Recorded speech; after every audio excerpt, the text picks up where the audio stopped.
because the products are in demand, it makes it a no-brainer, even though the price is significantly higher than the cheaper alternative. Lewis, from your experience, how does the admin work differ between selling low-ticket and high-ticket products?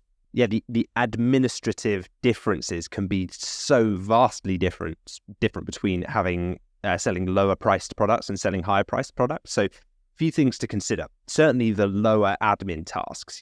High ticket products, higher price products typically involve fewer transactions overall. Yes, you might need to occasionally answer the phone to a customer, because if they're about to drop a £10,000 order on you, they might want to know that you're a real company and that you're a real human, and that's okay. Remember, it's not that you, the business owner, need to be the one on the phone or answering the phone.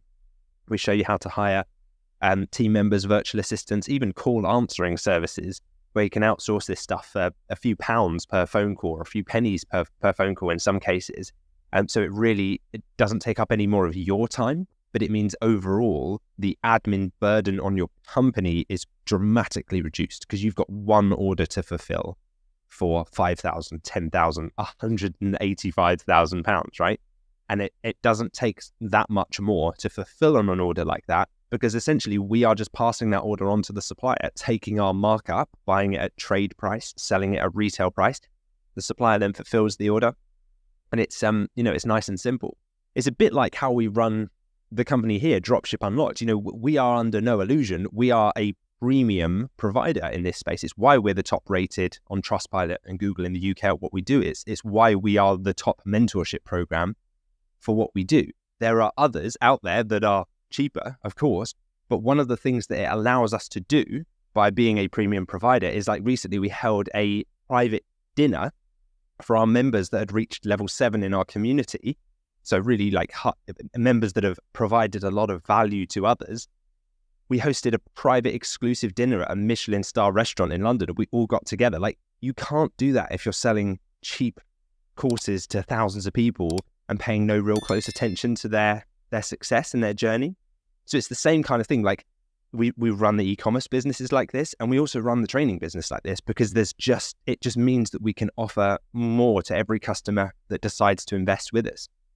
The other thing is, with the e-commerce side of things, since you're dealing with fewer sales, if you're selling higher priced products, managing returns is also really simplified with higher ticket items, because you can keep track of a few easy return requests that might come in over the course of a month. If you're making 100 sales a month, you might have 3 or 4 returns that need to come through, and that's just the nature of doing business. Anyone that tells you you'll never get a return request has never run a business like this. You will at some point. A customer orders the wrong product or the wrong color or the wrong size, or it arrives broken, whatever that may be. It's so much easier for us to manage that easy return process, because the types of suppliers that we work with are high quality. They'll accept the products back. They'll deliver a new product. If it's a change of mind order, the supplier will usually take it back and either credit you or just refund you if the item is in a resaleable condition. So you just mirror those terms on your own website to ensure that you don't get caught short with that one. But yeah, it's just a much more streamlined process. Higher ticket items mean that you can have deeper relationships with customers, and it just simplifies communication, makes your business easier to run, but also makes customers' experience so much better. Yes, exactly, Lewis. And that decision that we make up front on selling high ticket products allows us to enter a business that has a lot less of these admin concerns and hassles. And when I think back to it, to really have a very profitable low ticket business, you have to be a real great operator, because you're going to be dealing in hundreds of customers a week, thousands of customers a month, and thousands of orders to fulfill. This is going to turn into tens of returns to deliver and work on every single day. And to have this level of business for a low ticket store, I believe it helps to have some level of expertise in running e-commerce businesses. And actually starting with high ticket, you don't have to be such a high operator, such a high level person of running businesses and managing all of the different moving parts that would happen when you're dealing in hundreds of orders with a low ticket store. So let's really dive into now this common misconception, Lewis, about what most people get wrong about selling high ticket products. What do you think most people get wrong when they're considering selling low versus high ticket products? Yeah, there are a few main misconceptions. I guess misconceptions is probably the best term for this, because there are just things that it's easy for us to think initially, but then once we see the facts, we realize that perhaps we need to rethink. So the first is that it's harder to sell expensive products. Many people believe higher priced items are just harder to sell, but it isn't true with the right approach. If you've got the right strategy. So imagine, just say for example, there's a £20 Oasis poster that, for the band, right? And it's on it's in a shop, and I walk past it and I see it. Okay, I might buy that. I might look at it and be like, well, yeah, I used to like that band growing up. Maybe I'll, maybe I'll buy it. Maybe I'll not.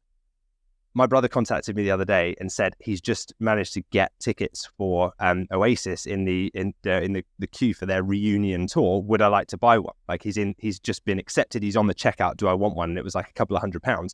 For me, it was an immediate no-brainer. I was like, yes, absolutely. The live experience, even though it's a few £100 instead of £20, the desire around the product made the price point almost irrelevant. If anything, I was way more interested in buying the higher priced version, i.e. the live experience, the real thing, than the kind of cheaper alternative poster that, may not be that appealing. So I think that's the thing. You've got to put it in context. What are they buying, and do they need or really want the item? Because if they do, then the price won't be a barrier if you're serving a hungry market.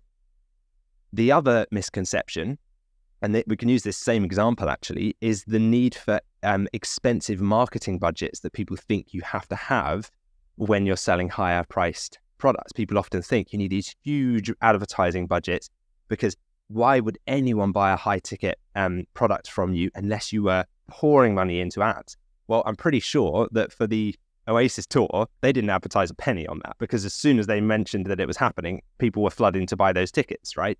And so it's the same approach with the way we can market. Like, yes, we will be spending some money on ads, but we can be very strategically targeting the people who we know are already interested in the thing that we're selling.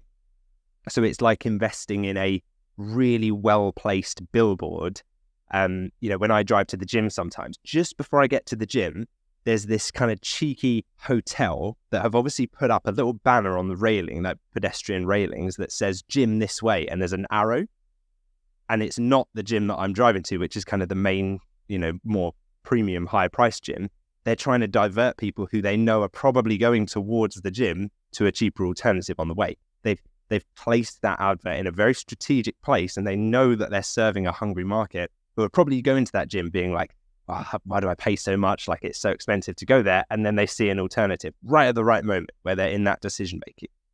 That's what we do with e-commerce. We can show, so people who are searching, where do I find, where do I buy a barbecue online?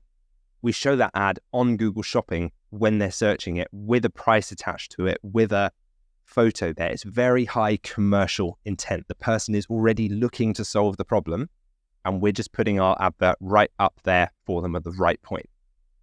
So it doesn't need to be a complex sales process. It doesn't require you to be on the phone for hours trying to close the sale. Sometimes there's a quick phone call to double check a couple of things. And if we don't know the answer to those things, all we say is, can I get back to you shortly? And then our virtual assistant reaches out to the supplier, gets the answer, and then gives them a call back or an email back, and usually gets that sale wrapped up the same day. So it's really simple.